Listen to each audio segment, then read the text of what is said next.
আসসালামু আলাইকুম ওয়া রাহমাতুল্লাহি ওয়া বারাকাতুহু।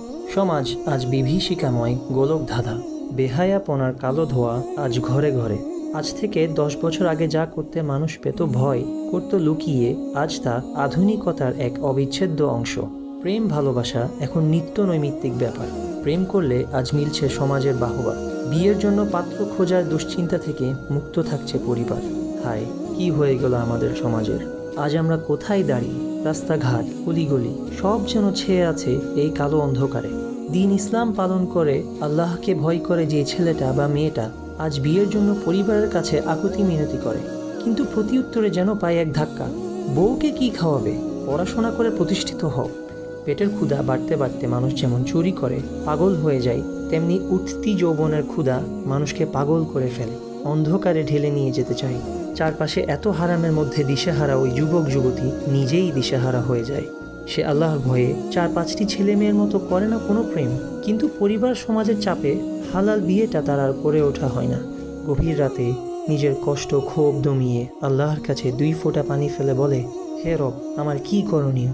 আজ এই সমাজ তোমার হালালকে সংকীর্ণ করে হারামে মত্ত হয়েছে, আমি যে আর পারছি না। এই বদদোয়া কি এই সমাজের উপর বর্তায় না?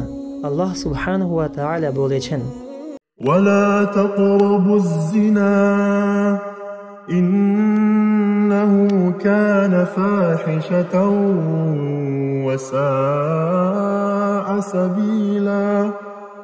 আর তোমরা ব্যভিচারের কাছে যেও না, নিশ্চয়ই তা অশ্লীল কাজ ও মন্দ পথ। সূরা আল ইসরা আয়াত 32।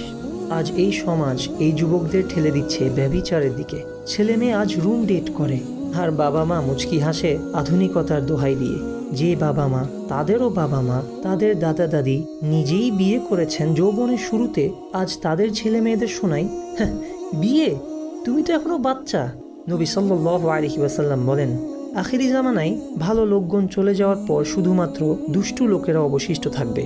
তারা প্রকাশ্য দিবালোকে মানুষের সামনে গাধার ন্যায় ব্যভিচারে লিপ্ত হবে। তাদের উপরে কিয়ামত প্রতিষ্ঠিত হবে। সহিহ মুসলিম।